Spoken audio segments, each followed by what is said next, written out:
மாணவர்களின் உயிரோடு விளையாடும் நீட் என்னும் கார்ப்பரேட் பெரும் நிறுவனங்களால் நடத்தப்படுகின்ற அந்த தேர்வு முறையை ரத்து செய்ய வேண்டும் என்பதை வலியுறுத்தியும் ஒவ்வொரு நீட் தேர்வின் போதும் அதனுடைய கேள்வித்தாள்கள் இதுவரையில் 88க்கும் மேற்பட்ட முறை வெளியாகி அதற்காக இரவு பகல் பாராமல் படித்து உழைத்து தங்கள் தேர்வுகளிலே நல்ல மதிப்பெண்ணை எடுத்து எப்படியாவது மருத்துவராக வர வேண்டும் என்று கனவு கண்ட லட்சக்கணக்கான மாணவர்களின் கனவை பொசுக்கி நாசமாக்கிய ஒன்றிய அரசின் இந்த நீட் தேர்வு ரத்து செய்யப்பட வேண்டும் என்பதற்காகவும் தொடர்ந்து 88 முறை வினாத்தாள் மோசடிகளில் ஈடுபட்ட அதற்கு பொறுப்பான அமைச்சர் தர்மேந்திர பிரதாப் ராஜினாமா செய்ய வேண்டும் என்பதை வலியுறுத்தியும் தமிழ்நாட்டில் தமிழக வாழ்வுரிமை கட்சியின் மாணவர்கள், வழக்கறிஞர்கள், இளைஞர்கள் இந்த போராட்டத்தை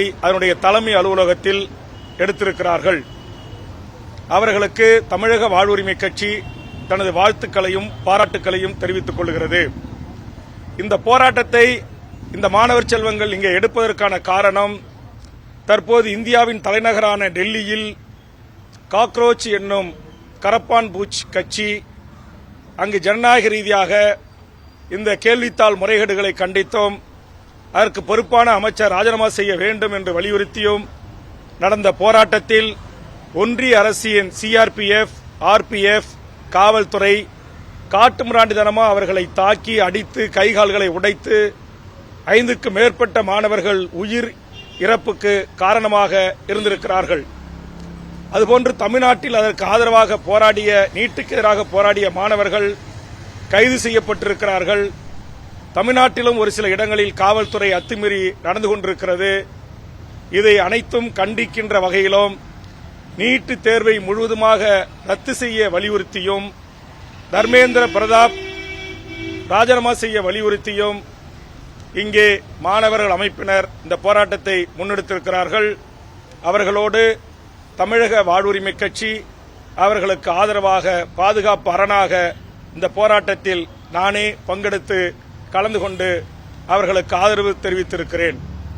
தமிழ்நாட்டின் முதலமைச்சர் மாண்புமிகு விஜய் அவர்கள் தமிழ்நாட்டில் போராடுகின்ற மாணவர்களை எந்த இடத்திலும் தனது காவல்துறையை கொண்டு கைது செய்வதோ, துன்புறுத்துவதோ, அவர்கள் மீது வழக்கு பதிவு செய்வதோ கூடாது என்று நான் கேட்டுக்கொள்கிறேன்.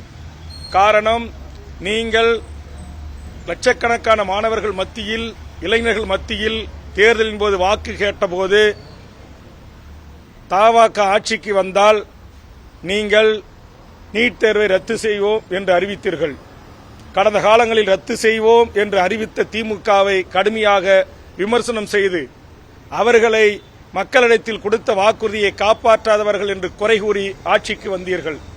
ஆனால் ஆட்சிக்கு வந்த நீங்கள் அந்த நீட் தேர்வு ரத்துக்காக போராடுகின்ற மாணவர்களை அடிப்பதும், சித்திரவதை செய்வதும், கல்லூரி வளாகத்திற்கு உள்ளே புகுந்து கைது செய்வதும் ஏற்புடைய செயல் அல்ல என்பதை நடிகர் விஜய் அவர்களுக்கு நான் சுட்டிக்காட்டுகிறேன்.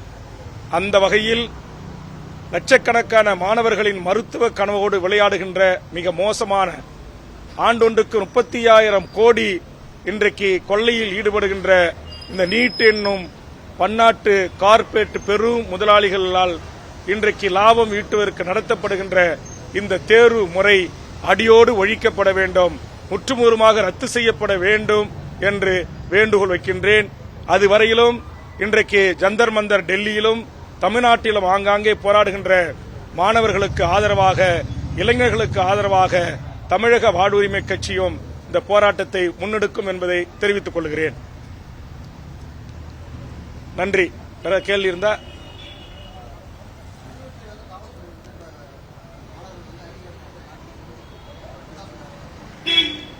அதை நான் பேசும்போதே குறிப்பிட்டேன்.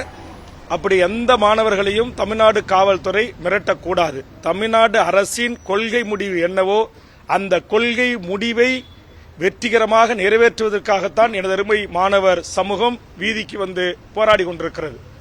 தங்கள் படிப்புகளை விட்டு, வகுப்புகளை விட்டு அவர்கள் தங்கள் சொந்த செலவில் இன்றைக்கு டெல்லிக்கு சென்றும் தமிழ்நாட்டின் பல முனைகளிலும் இங்கே எமது அலுவலகத்திற்கு வந்து போராடுகிறார்கள் என்று சொன்னால் அது அந்த அடாவடியில் ஈடுபடுகின்ற காவல்துறையுடைய பிள்ளை செல்வங்களையும் காப்பதற்காகத்தான் என்பதை அப்படி தவறான முறையில் நடந்து கொள்கின்ற காவல்துறை நண்பர்களும் உணர்ந்து கொள்ள வேண்டும்.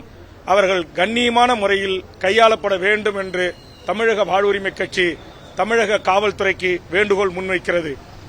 ஆட்சிகள் மாறலாம், அதிகாரங்கள் மாறலாம், ஆனால் ஓய்வு பெறுகின்ற வரையில் அதிகாரிகளாக இருக்கின்ற எனதருமை காவல்துறை அதிகாரிகள் சற்று மனச்சாட்சியோடு நடந்து கொள்ள வேண்டும். டெல்லியிலே காவல்துறை நடந்த அந்த காட்டுமிராண்டித்தனத்தை போல் தமிழ்நாட்டிலும் அங்கொன்றும் இங்கொன்றுமாக நடைபெறுகிறது என்கிற அந்த குற்றச்சாட்டுக்கு இனி வரும் காலங்களில் இடமளிக்க கூடாது என்று நான் வேண்டுகோள் வைக்கிறேன்.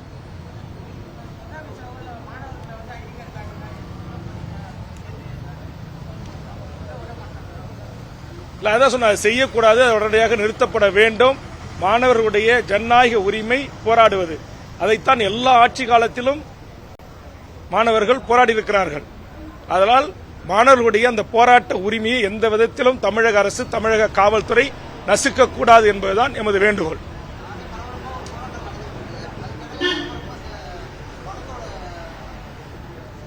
அதான் கண்டிப்பா இந்த படம் பல ஆண்டுகளாக அது ரிலீஸ் செய்யப்படாம காத்திருந்தது.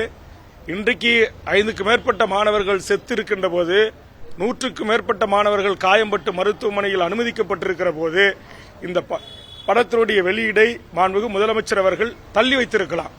ஒருவேளை ஒன்றிய அரசு தமிழ்நாட்டில் போராட்டம் வெடித்துவிடக்கூடாது, மாணவர்கள் வீதிக்கு வந்துவிடக்கூடாது என்பதற்காக அந்த போராட்ட உணர்வை திசை திருப்புவதற்கு அல்லது மழுங்கடிப்பதற்கு இந்த நாளை குறித்திருக்கலாம் என்று நான் சந்தேகப்படுகிறேன். ஆக ஒன்றிய அரசினுடைய வழிகாட்டுதலோடு கூட எந்த ஒன்றிய அரசு இதுவரையும் சென்சார் போர்டிலே இதற்கு அனுமதி தர மறுத்ததோ அதே ஒன்றிய அரசு இப்படி ஒரு போராட்டம் வீரியமாக இந்தியா முழுவதும் நடந்து கொண்டிருக்கிற போது இந்த படத்திற்கு அனுமதி அளிக்க வேண்டிய அவசியம் எங்கிருந்து வந்தது? அப்படி உடனடியாக அனுமதி அளித்து அது அந்த படம் இப்படி தமிழ்நாட்டிலே மாணவர்கள் போராடி ரத்தம் சிந்திக் கொண்டிருக்கிற வேளையில் வெளியிடப்பட வேண்டுமா என்பதையும் அதனுடைய தயாரிப்பாளரும் தமிழ்நாட்டின் முதலமைச்சரும் நடிகருமான அதன் கதாநாயகன் உண்மையான ஜனநாயகனாக இருந்தால் அவர் சிந்தித்திருப்பார்.